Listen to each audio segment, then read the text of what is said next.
Do you have a toilet in your caravan or motorhome? Well, if you do, this is a video that you need to watch. In this video, I'm going to talk about how to maintain your toilet system and also how to fix the few problems that might arise with it. Welcome to another video on the White Dog Garage YouTube channel. My name is Bob. This is yet another video in our camping and RV series. There might be a link up there. In this series we've covered such things as fitting solar panels, fitting extra batteries, the sort of tools that you need to carry when you're doing outback trips or tripping around Australia, and many more little features related to camping. Well worth a look. One of the things we try to do with these videos is to give you, the viewer, some understanding of the system that you're trying to repair or maintain. And that's what I'm going to attempt to do here. However, if you're desperate to know the solution to your problem that you have with your toilet, you should check out the chapters below in the description, and it may have one heading which suits your purposes, and you click the time there with your cursor and the video will go straight to that section. Otherwise, sit back and enjoy.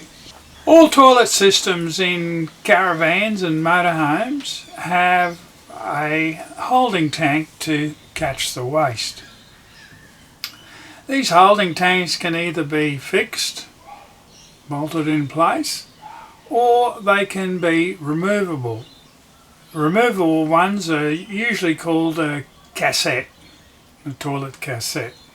And they're the most common ones that we have here in Australia, and also New Zealand, and that will be what most of the video is about.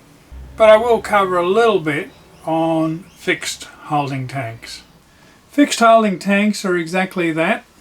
They are fixed in the caravan or motorhome.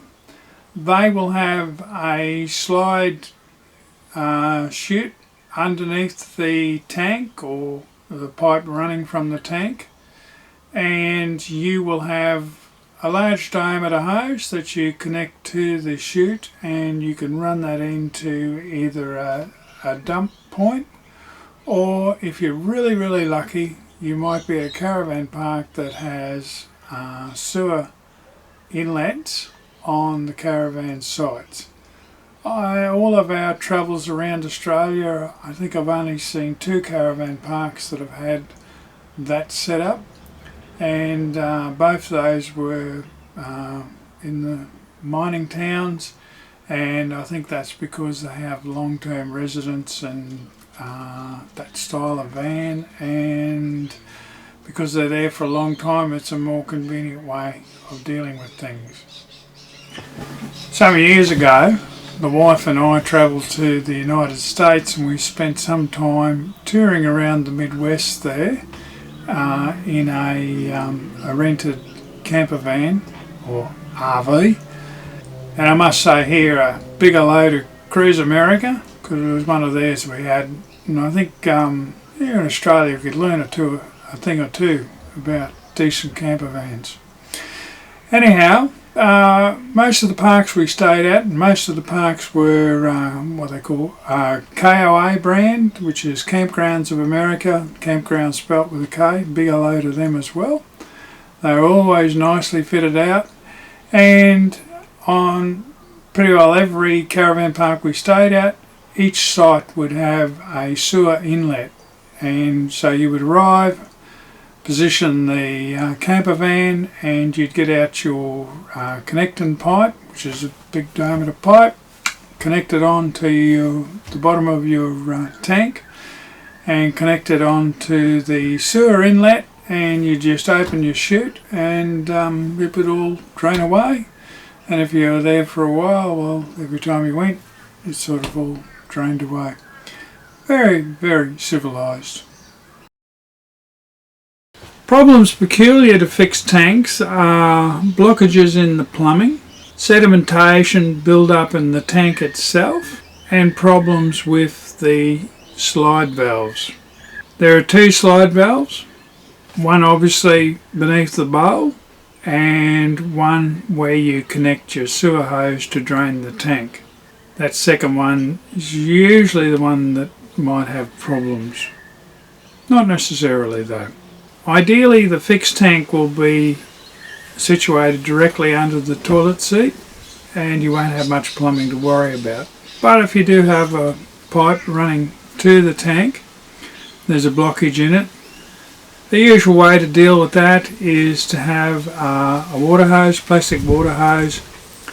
You can try it without water, but usually works a bit better with water, but you need to be careful with the amount of water you're putting down. A, it's probably going to come back up if you haven't cleared the blockage, and B, you need to keep in mind the volume of the tank because you can fill it pretty quick if you're running a lot of water in.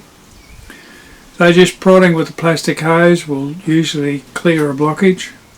Of course your mother will have told you that it's only your body waste and toilet paper that goes into the toilet, but I would say resist the temptation to use too much toilet paper at any one sitting because it can lead to blockages. For sedimentation build-up in the tank, there's a chemical solution for that. Physical breakup of the sediment should be a last resort. Depending on your access to the tank, may be quite difficult. Finally, problems with the slide valve. Well, usually they can be replaced. That's not too difficult. As I say, it's often the bottom one that's the problem. Mainly because with the top one, if it leaks, it's just leaking down the tank, and the bottom one, if it leaks, it's leaking onto the ground. That's embarrassing, if to say the least. You can usually replace those seals, and you'll see later in this video replacement of the seal in a cassette tank, and it's not too dissimilar. The only thing to remember is that you should have, if you're doing the bottom seal, you should have the tank fully empty. Otherwise you could be in for a nasty surprise. The acoustics are good in here in the toilet ensuite of this van.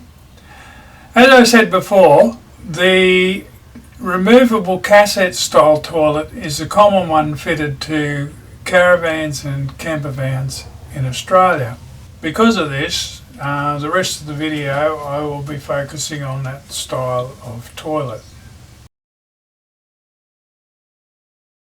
The common brand of toilet used here in Australia is Thetford, an American headquartered multinational, and this is one of their models. There are several types of Thetford toilets fitted into Australian caravans and motorhomes. They differ in that their seats can be fixed, the toilet itself can swivel, it can be raised, it might have a plastic bowl or a porcelain bowl.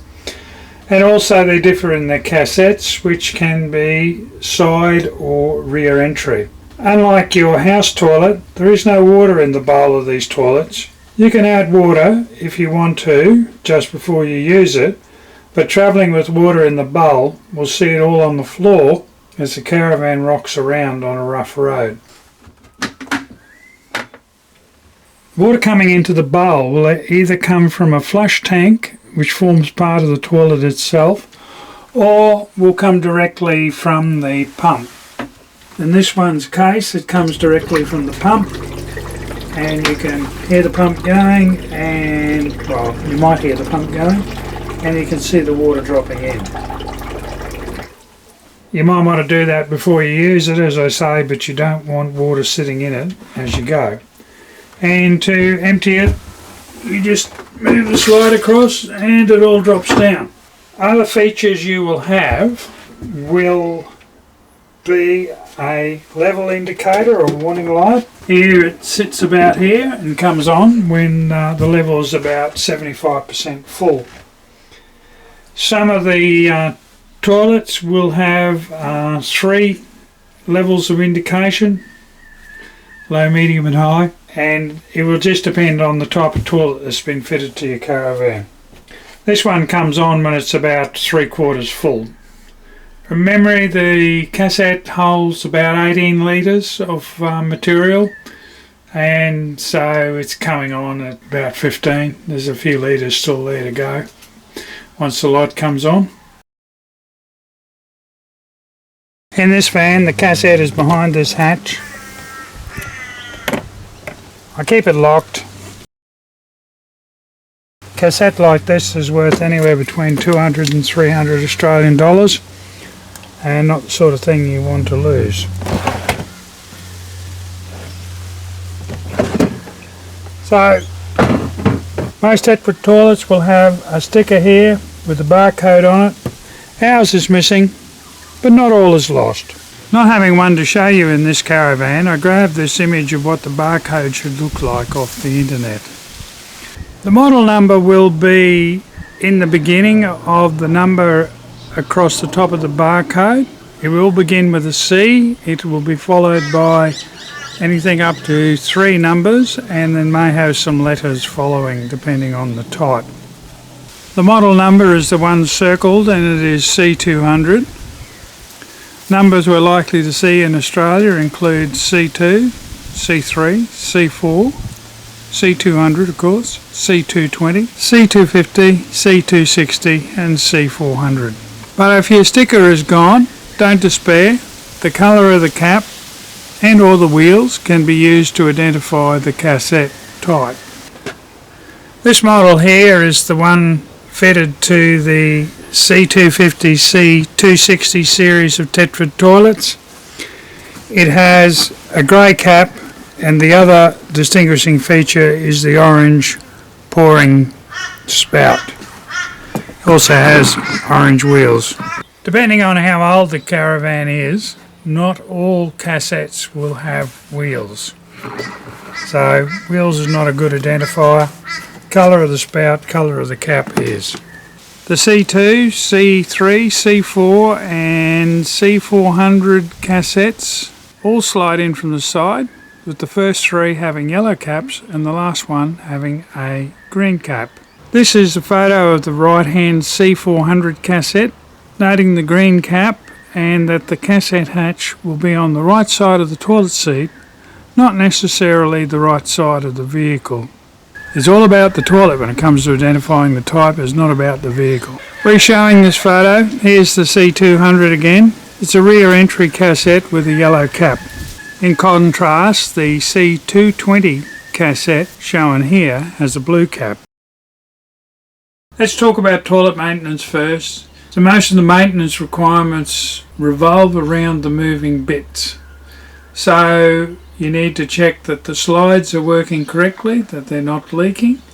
And the other component you need to check is your level indicator. Nothing like a bit of warning that the tank is almost full.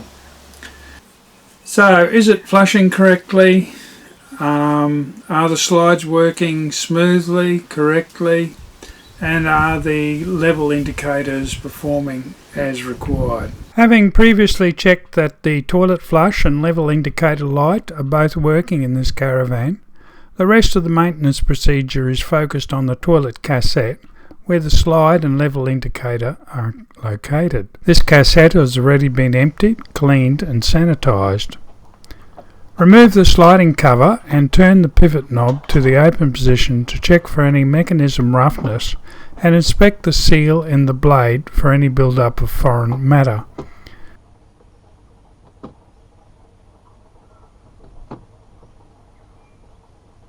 Twist the cassette plate anti-clockwise and remove. If the plate is hard to turn, insert the sliding cover partway into the other end of its track and then use this as a lever to turn the plate. At this stage, the seal and the blade get a wipe over before spraying them with off-the-shelf silicone spray.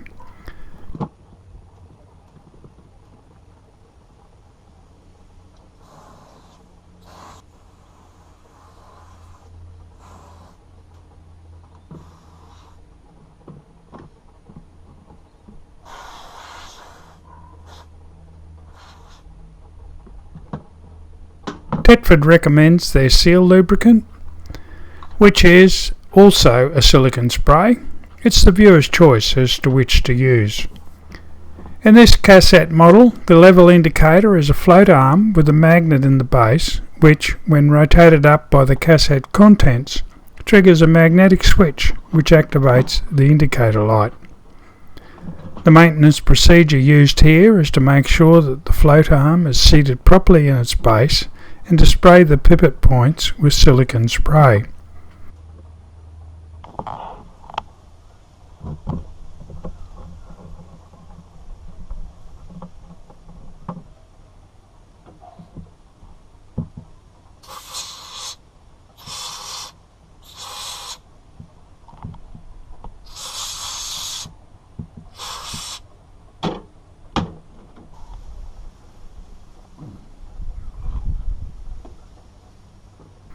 The cassette plate is then reinserted. For correct alignment, the arrow on the plate needs to line up with the open circle on the cassette top.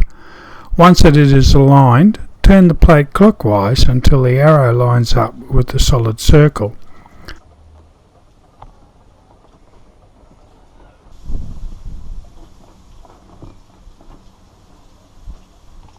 Finally, the silicone spray is used to lubricate the slide tracks. This procedure works for the C250, C260 and C400 toilet cassettes.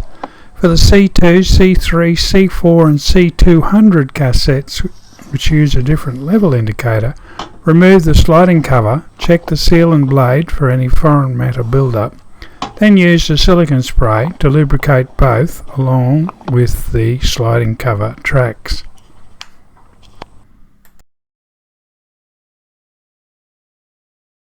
We're moving on to troubleshooting now. The footage shown in the video has been collected over about a 3 or 4 year period. During that time we've probably encountered most of the problems that can occur in a cassette style toilet. So, what can go wrong? There are 3 main problems for the cassette toilet: the toilet seal leaking, the level indicator not working, and the flushing not working or not working properly. I'll just show you what a leaking toilet seal looks like.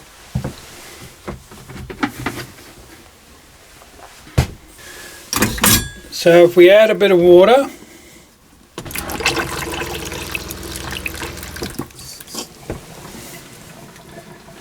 and we look down and we can see it disappearing, and the cassette's empty in this one, so you can actually hear it trickling into the cassette.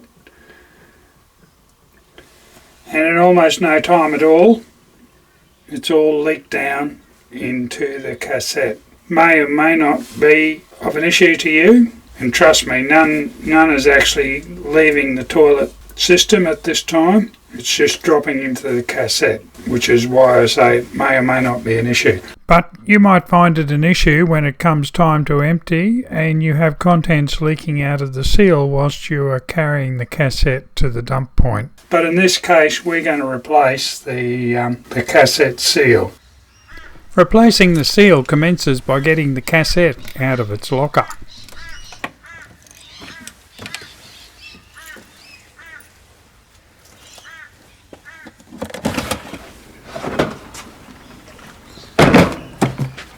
Now, before you get going on this, you'll need a couple of things.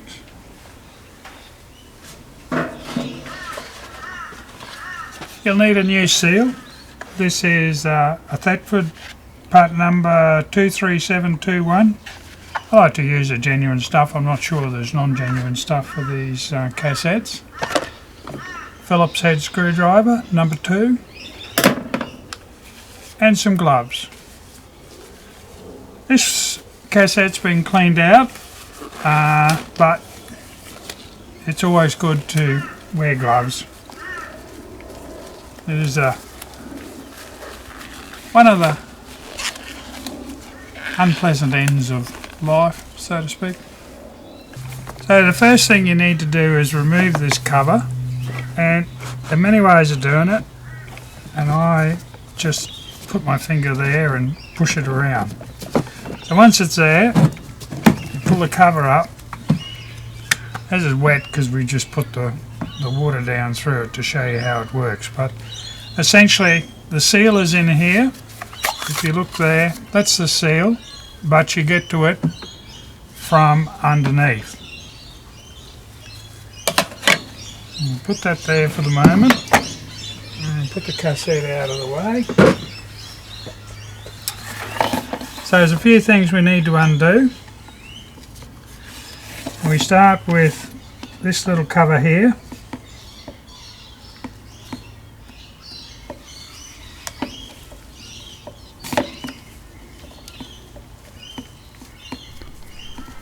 This cover, the blade support track, is what supports the end of the blade and is held on by 3 screws which run down through legs into the cassette plate. One of the leg mounts for this cover has broken away on this cassette plate.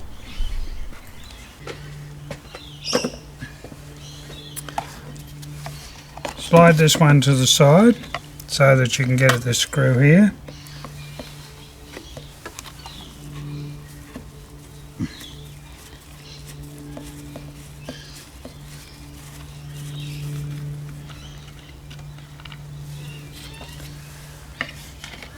That over there. Then you've got a series of screws here, and underneath this plate is the actual seal.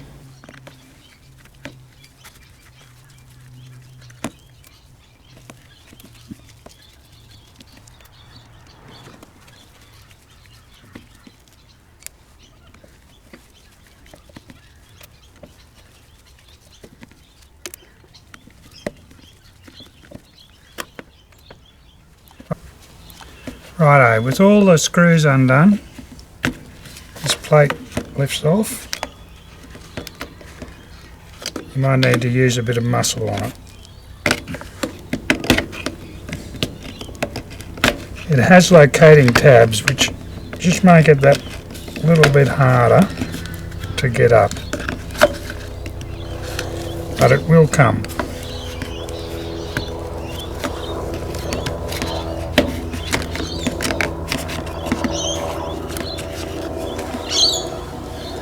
That off, and there's our seal, and it's that easy. Okay, so we get our new seal just there. Incidentally, if you haven't got the video, there is instructions in the seal container.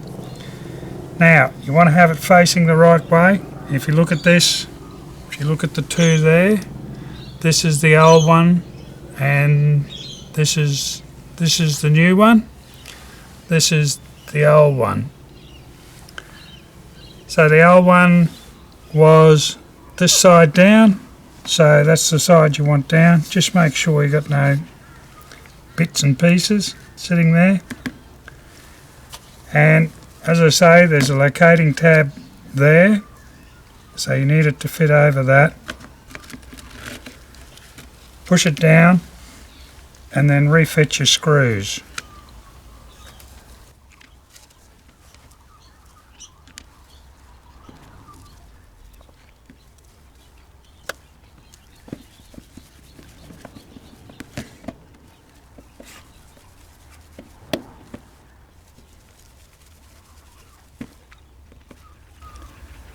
I am using a tightening sequence here. I'm not so sure it matters, just force a habit on my part.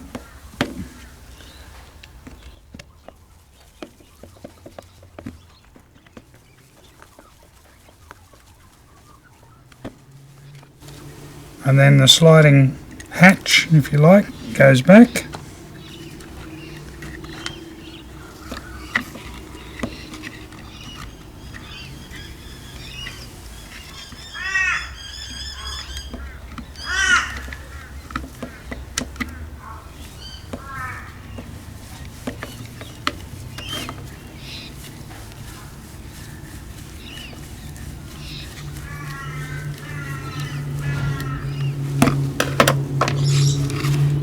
And in no time at all, it's almost done. Push that one across as well.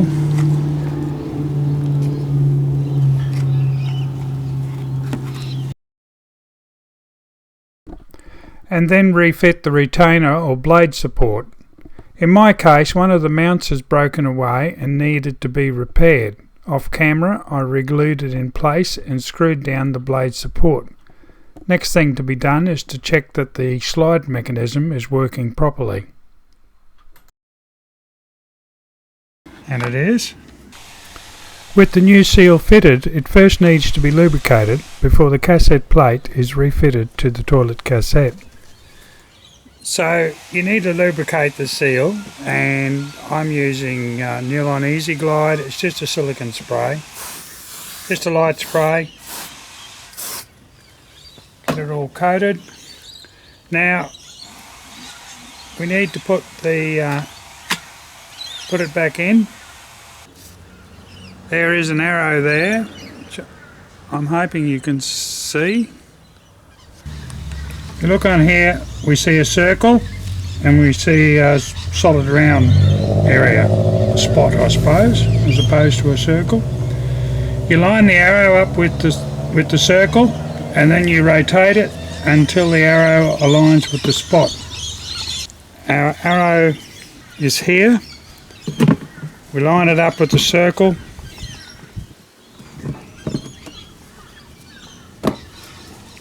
Clips down nicely. Then we rotate it around. If you're finding it a bit hard, you can put the cover in and use it as a lever. Now, this little cover, it also has only one way it can go. So there's an arrow there. I think you can see that. And corresponding here on the opening side is another arrow. So they need to line up. Needs to come in from this side. So you just put it down and you slide it in. You put it in from the other side, it just won't go back in the toilet. So that's all done. We're ready to reinstall.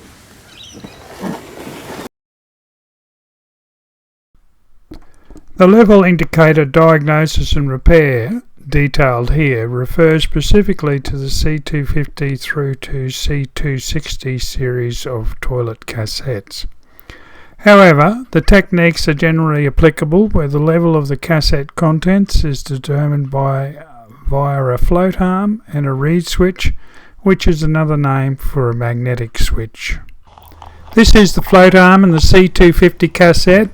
A magnet at the rear of the arm triggers the magnetic switch when the arm is raised. Here the arm has become dislodged from its bearings, moving away from the rear of the cassette, no longer triggering the level alert. The arm could also come off completely, but this is hopefully rare, so if the cassette is full and the alert light did not come on, be very careful when you empty the cassette. The repair is to reinsert the float arm into its bearings. It would also pay at that stage to lubricate the bearings with silicone spray before refitting the float arm.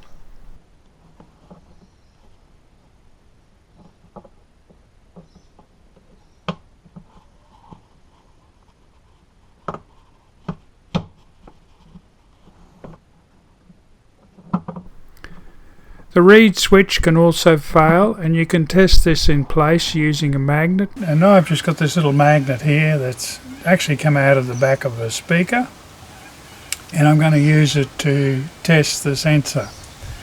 So in this model's case, the sensor is behind this panel here, which is a removable plastic panel, and to test it you merely run the magnet up and down and the light will come on and go off as the magnet passes over the magnetic switch.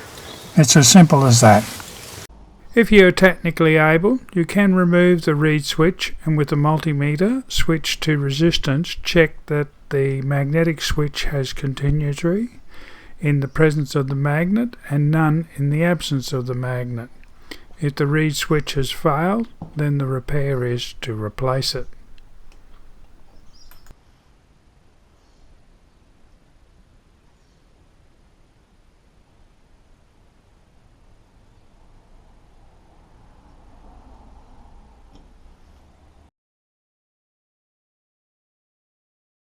Water supply to the toilets comes from your onboard water tank via the water pump.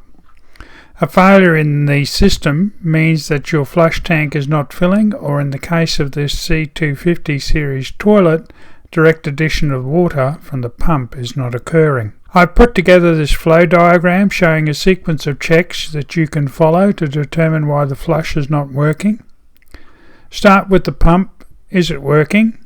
If the pump is working, the problem will almost certainly lie with the water inlet valve.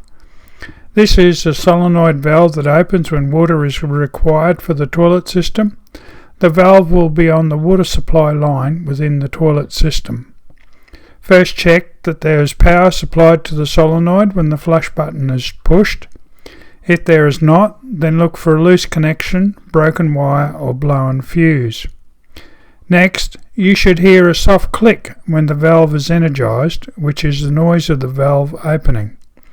This can be hard to hear. If the valve is receiving 12 volts and there is no click, it may need replacing, but remove and check it further first. If the solenoid is working, then the problem will be a blocked water supply line. There is an inline filter before the solenoid valve to trap any suspended matter in the water. This may be blocked, so check there. The solenoid valve for this toilet is under the toilet bowl directly above the cassette. Access is via the cassette compartment, once you've removed the cassette of course. We're looking here at the solenoid in the C250 series of toilets. You've got two wires here. Power will be across these wires when the button is pushed on the toilet, which will open the water supply for the flush. You're checking there as to whether you have 12 volts or not, or thereabouts. It doesn't have to be exactly 12 volts, it'll be whatever the battery's got. The solenoid valve is here. You've got a water line in there, which is the inlet side, and the outlet side is here, and that is the one running into the toilet itself, or if you have a flush tank, will be running up to your flush tank. Now there's also an inline filter here.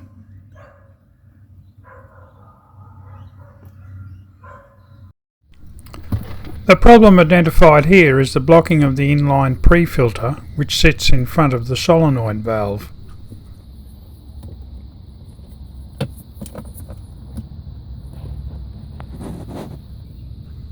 Removing the filter, you can see all the green gunge blocking it.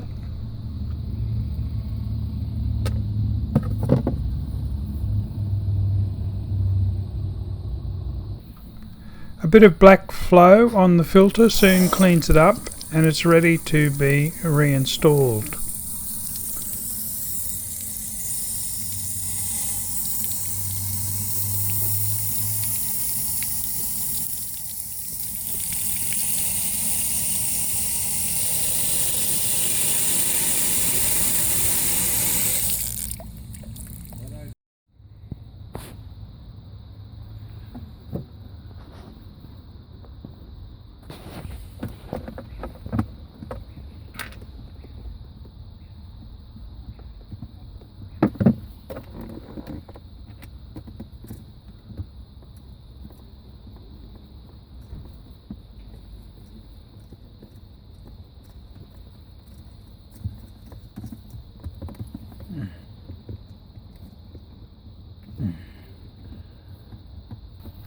The water lines and solenoid valve are held in place on the roof of the cassette compartment by a series of spring clips and nylon P-clips, And refitting is just a matter of getting the alignment right and doing up some screws.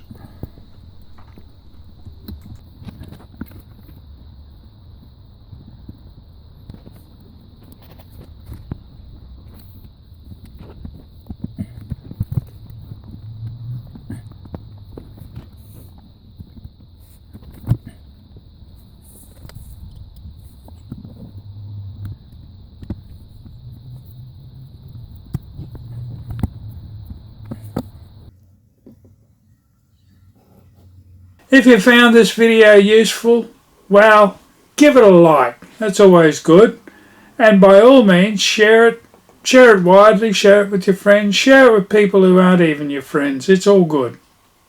The White Dog Garage YouTube channel is about fixing stuff, maintaining stuff, renovating stuff and making stuff. And if you like that sort of thing and you haven't already subscribed, well, why not subscribe? It's easy.